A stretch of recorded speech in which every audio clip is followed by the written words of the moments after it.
Imagine waking up and sensing the story you live inside has been quietly edited while you slept. Not just updated, but retrofitted so cleanly that the earlier version now feels like a private misunderstanding. Headlines tilt in a new direction. Commentators who once hedged speak with practiced certainty. Friends who said, "It's complicated," now insist it was always obvious. In the cold blue lights of your phone, a strange grammar takes over.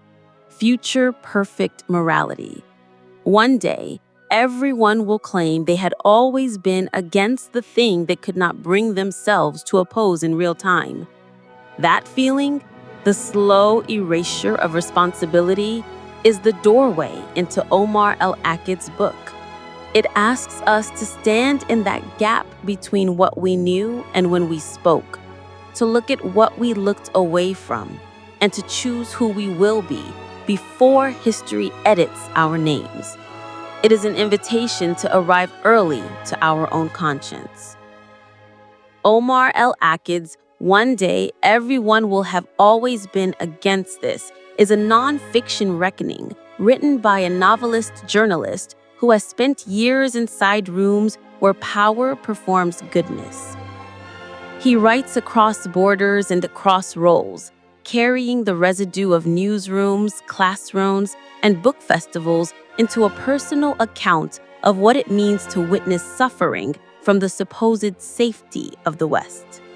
This is not a tidy policy debate or a technocratic blueprint.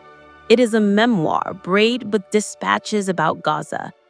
El Akkad traces how words are deployed to neutralize outrage, how timing is manipulated to dull empathy, and how people like us, plugged in, educated, exhausted, can be slowly trained to watch instead of act. The result is a book that reads like a mirror and a siren at once, drawing you closer even as it warns you about the stories that keep you comfortable. It is deliberately human in scale. The core idea is plain and piercing. Societies protect power by telling flattering stories, and when those stories collapse, we pretend we never believed them. That retroactive absolution, history rewritten in the future perfect, keeps us from learning anything that costs us. El Akkad asks us to reject that amnesia, keep our gaze on those most harmed, rebuild our vocabulary around people, not euphemisms, move from empathy as performance to empathy as practice, the kind that makes you a little less comfortable and a lot more useful. It is not a call for purity, but for clarity and courage delivered on time. Picture a kitchen at midnight. The kettle clicks off, the refrigerator hums. On the table, a phone screen glows with a shaky video from a place you have never stood, and yet can almost smell. Dust has a smell when it fills a lung.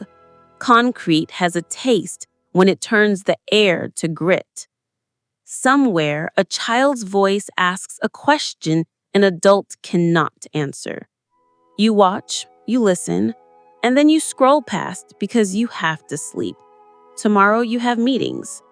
El Akkad sits with that ordinary ritual, not the existence of limits, but the moment when attention chooses convenience and calls it balance. He is not interested in shaming the tired. He is interested in the grammar that helps fatigue masquerade as neutrality. He is unsparing about words. Certain terms are recruited to make the unbearable feel inevitable. Collateral damage, human shield, neutralize. The situation is complex. He is not dismissing complexity. He is indicting the way complexity is staged, like a fog machine rolled in whenever clarity might implicate us. You can feel that fog in your own life. An office conversation where a plain question is processed into a sterile memo.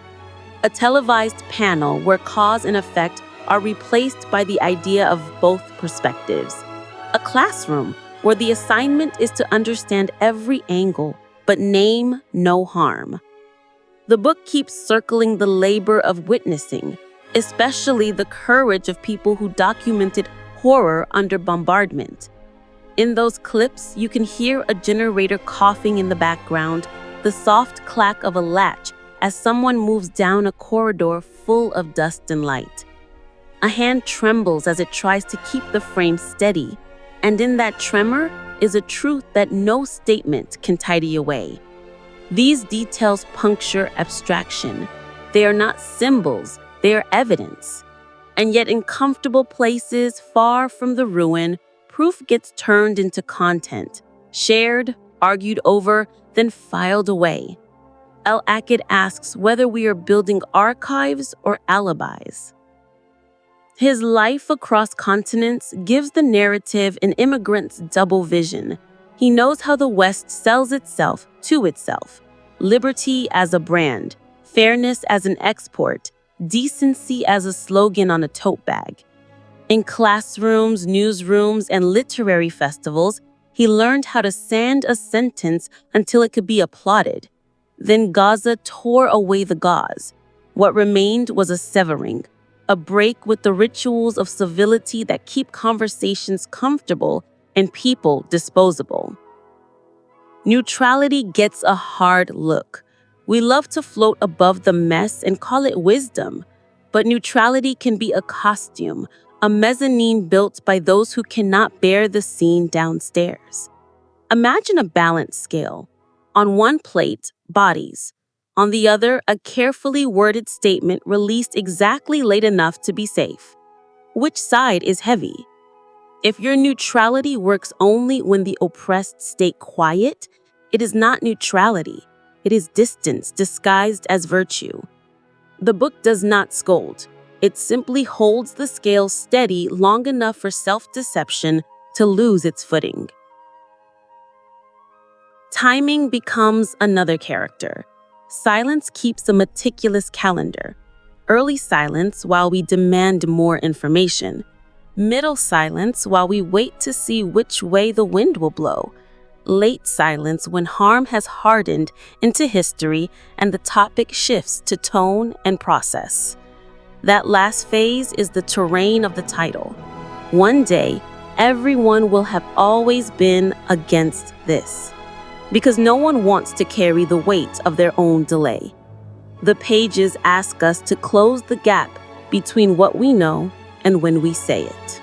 Tenderness arrives in small human moments that refuse abstraction. A stranger hands a bottle of water at a rally, and for a second, their fingers touch. A drum beat finds a rhythm, and a shy voice is pulled into the chant. A hand-lettered sign bends in the rain and then straightens as the cardboard dries on a windowsill.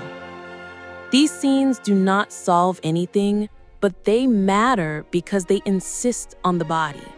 They remind us that solidarity is a muscle you feel before you call it a belief. There is also the cost of speaking plainly. When you stop translating your convictions into something frictionless, doors close, invitations thin out. People you like will say you have changed. For some, consequences are awkward conversations and lost status. For others, consequences are physical and final. Keeping that inequality in view is part of moral adulthood and part of building communities that can carry one another when the cost lands hardest. Memory in these pages becomes a civic muscle.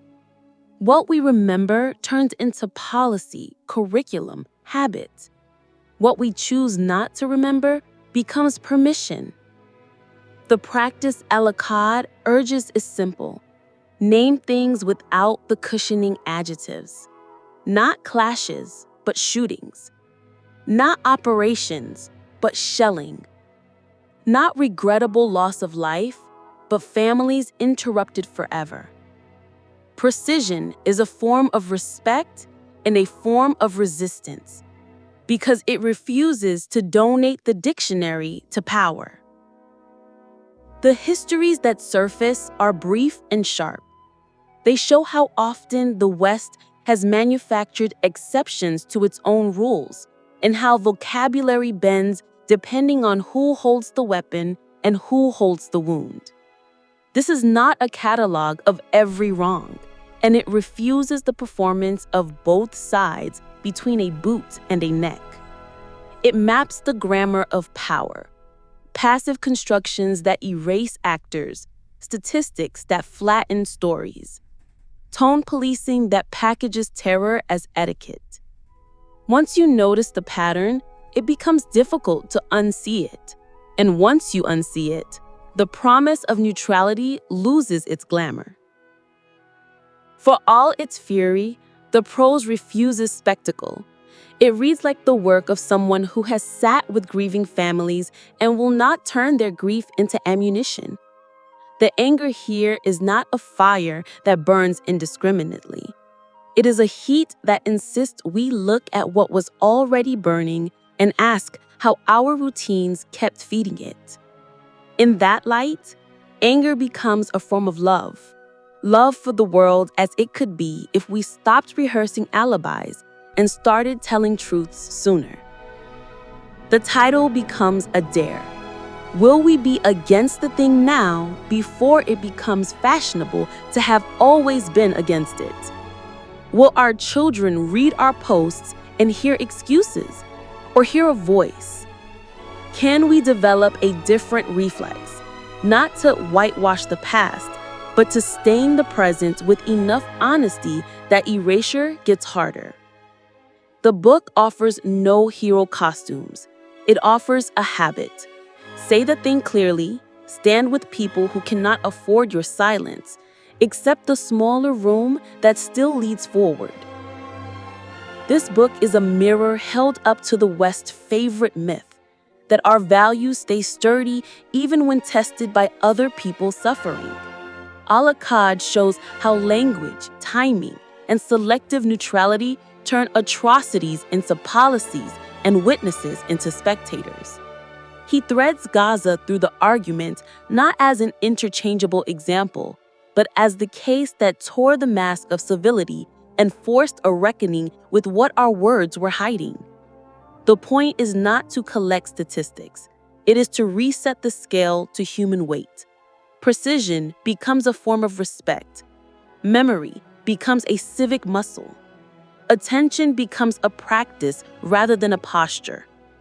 Anger is allowed, not a spectacle, but as clarity that arrives on time. If there is hope here, it lives in the stubborn, unglamorous acts that keep people from being abstracted. Saying the names, refusing the euphemisms, accepting the smaller room if that is where truth fits. You leave with a simple test you can carry everywhere. Does this choice make me clearer or blurrier? More reliable or more evasive? If this spoke to you, let it change what you do next. Read the book and sit with it. Then choose one concrete action that makes you a little less comfortable and a lot more useful. Keep a name on your tongue. Support the people who put their bodies between us and forgetting. Share this with someone who keeps saying it's complicated, and talk about why clarity matters before the history books tidy everything up. Subscribe if you want more conversations that respect your intelligence and your conscience. Most of all, let's practice showing up on time with our words, our attention, and whatever courage we can spare.